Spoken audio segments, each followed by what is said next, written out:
Joining me now is Sirius XM talk show host Pete Dominick, who I can always count on telling it straight, at least from the center, of course. Also with us, Trump supporter Gina Loudon. Gina, I'll start with you. Some of the GOP's demands, I want to read them to you.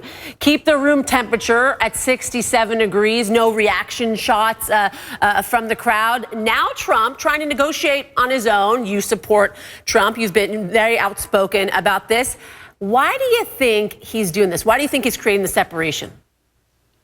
Well, I think that for many years, we're used to a situation where the candidates really needed the networks to do the debates. Now, because of Trump, the phenomenon of him being in it has made so much money for the networks that the situation is reversed and is, as Trump is really good at doing, he's turned it into leverage. And he's saying, hey, look, we don't need you. You need us. So if we're going to do your debate on your network, then, we don't want to be standing there sweating. And who could blame him for that?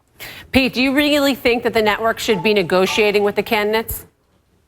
I mean, I have a lot of thoughts about how these debates are covered. They have to negotiate with the candidates. They have to negotiate with the RNC or the DNC on the other side. But this idea that we're taking these Republican candidates seriously, I mean, it's bizarre. I just always want to mention every time, I'm like, Republicans don't want to win the White House if they've got a conspiracy theorist in Donald Trump and Dr. Ben Carson, who doesn't even want to be president, as their frontrunners. It's like they don't even want to win at this point, and the networks have to get ratings, have to make money, and these candidates have to get exposure. Dr. Ben Carson doesn't even want the debates to be on TV anymore, Yasmin. Yeah, but they are taking him seriously, Pete. That's the thing. Ben Carson, he's up in the polls. He's blowing Donald Trump at this point out of the water. Why do you think he's gaining so much? Well, everybody says it's because he's not a politician. He's definitely popular amongst, conservative primary voters for sure. But just to be clear, he doesn't have any chance, nor do any of these other Republicans, unfortunately, of winning the White House. Maybe John Kasich could have a shot at it. The math isn't there, and conservative Americans need to be more honest with that with the candidates. They can't win. Gina, what do you think about that? Pete's saying they have no chance of winning anyway.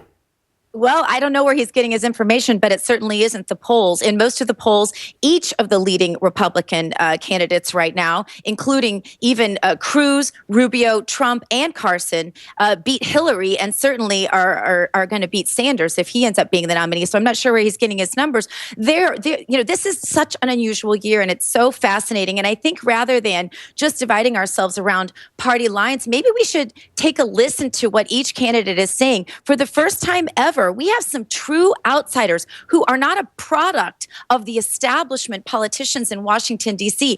I find that very heartening, and I think that's why so many people are so excited about this election and more than ever are tuning in to the debates. That tells you one thing. Well, there's going to be more people voting this time around. Go ahead, Pete.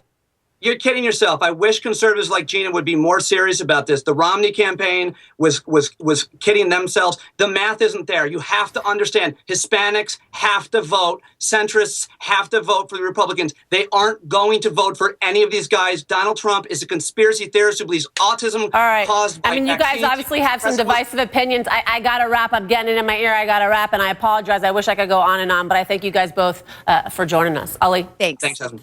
Oh, boy, I'm going to call Pete after the show just to get a little more of that. All right. A Taco Bell executive